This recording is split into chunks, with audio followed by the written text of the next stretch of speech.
YouTube channel. It's been quite some time since we saw each other last time, but we're back and hopefully stronger than ever.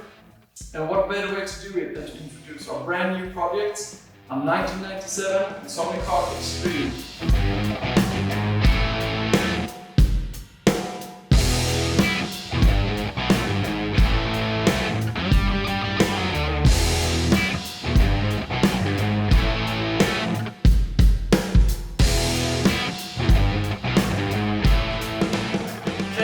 What are we looking at here? We're looking at a Formula A Inspect Tony Kart Extreme from 1997. And what makes it a Formula A? Well, first of all, we have the 100cc air-cooled Vortex engine, known for its simplicity in karting, but also its high revving engine. Actually, the chassis that made Tony Kart take over the world scene by winning the World Championship in the category Formula A with James Courtney, the Australian. So what are we looking at here? So it's a 1987 Tony Kart Extreme chassis. And on a first look, you can see there's quite some differences between a modern kart chassis and this one being from the late 90s. First of all, you can see this parallel straight bar here in the middle of the front part of the chassis. On a modern kart, you usually have a rain rod connecting these 2 points here. But as you can see here, we have a permanent bar here, which I think is really cool. And I would assume this gives the front end quite a bit of, it makes the front end really stable. And when you read about this chassis from back in the day, it has been known for being really responsive and stable at high speed. And I think this rod has at least quite a bit to do with that, at least on the front end. And if we move backwards here, for those of you who know your Tony Kart history and especially about the Extreme chassis, you know that this chassis came in two variants. And where you can make the most clear distinguish between these two is in the middle part here, when you look at this triangle. So it came in 2 different ways, a large one and a really small one. So this is the large one, or medium, depending on how you would like to call it, but I call it a large triangle. There are some theories about the small triangle was used for rain use or vice versa. I'm not quite sure. So if any of you guys watching this video know about why they used 2 different layouts of this part of the chassis, please let me know down in the comments, and yeah, we can help each other learn more about this interesting chassis. And moving along here in the middle, here is more of a, as at least nowadays, common rain rod. Let's see if it's removable here. So we have a rain rod connecting the middle part of the chassis, adding stability and strength when you want the car to be more stiff driving in the rain. And I found this quite interesting. As you can see, the middle part isn't a rod, it's a flat rod. I'm not quite sure why that is, but it looks really cool, and we will need to do some more digging if there are more variants of this one that you could use depending on the stability you would like to have when driving in the rain. Yeah, early days when I first visited a karting track, that I heard this high revving kart going down the track using 100cc air-cooled engine. And ever since then, I've always had this memory and said to myself that in one day I will buy this kart and have a go at it myself. But let's talk about the engine, or the business end, so to speak. So what we are looking at is a Vortex VL95. The first air-cooled engine for competition use that Vortex launched in the early 90s. So it's 100cc engine revving up to anything between 14 to 16,000 RPM, which is absolutely astonishing. I think if you heard this engine roar once, you will never forget it. That's, or at least I didn't. So it's a simple two-stroke engine with a simple ignition. We don't have any clutch or anything. It's just a simple push to start variation. And the reason why many people in the karting community believe this is the most pure karting era is just because of that reason. You don't have any clutches, you don't have any water cooling system interfering with the engine. It's just as simple and raw as possible. But of course there is a downside to this. You have less than 10 hours of actual running time before you need to strip the engine down again and do a full refurbishing of the coil and the coil springs and piston. That's the piston and piston rings.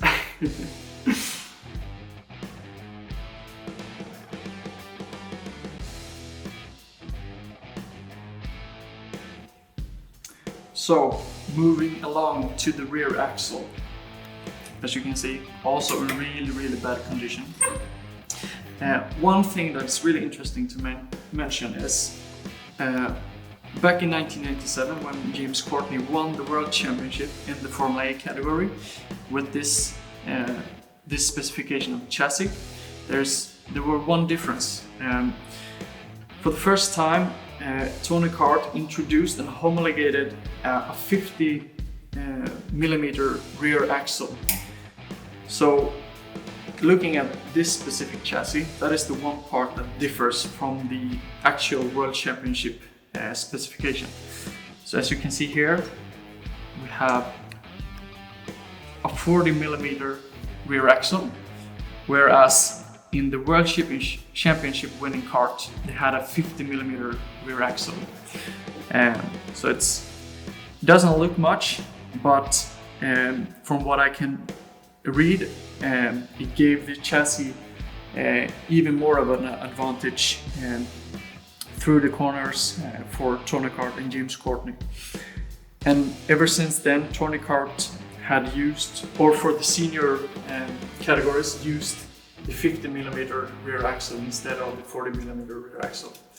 But as of now, for this renovation, I think we will start to renovate this 40 millimeter rear axle.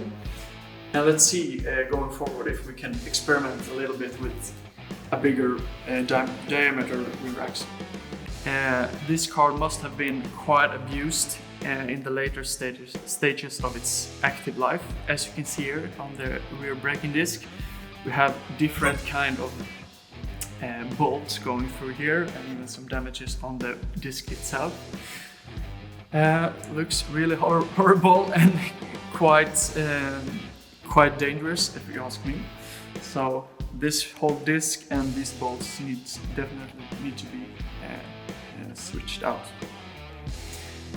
Yeah, what more to say about this the rear part of the kart? We have the single caliper here, and we'll see if we can find parts for this, and hopefully we can refurbish this, because I would like to use the original one and not replace it with a modern one, because that would be a shame, since the whole reason behind this is to revive a classic kart.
closely here, we have an aftermarket homemade bracket here.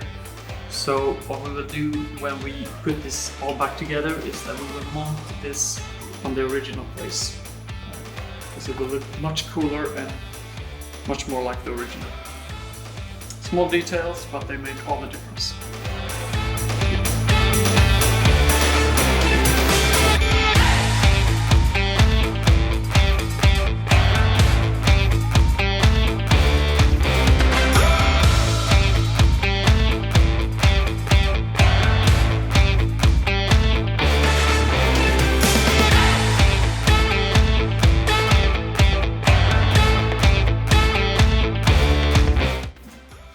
Yeah, so we did some thinking and decided that we won't try to start the engine as it is, because we wouldn't like to take the risk of damaging any of the internals before we know the exact state of the engine. Because it hasn't been run for, I don't know, at least 5 years. So the bearings, the piston rings and everything could be in really bad shape. So as of now, we know it's good compression and it has a spark, but other than that, we will leave the starter until after we have checked it more properly. So yeah, we're gonna remove it and put it on the bench and continue the teardown.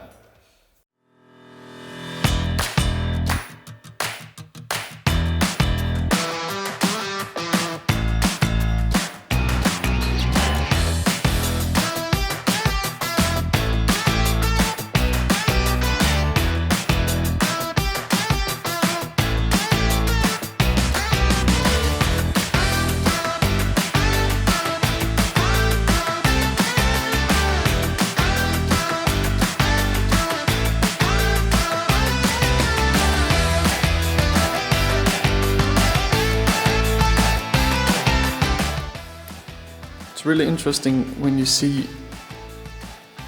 disassemble this one, you find all these small different cracks here in the front floor pan. See a massive crack here. It's all worn through. That definitely needs to be replaced or refurbished. I'm not sure yet. Problem, if we replace it, we will lose this nice little detail. It's an engraving of Tony Kart. So let's see how we go about that.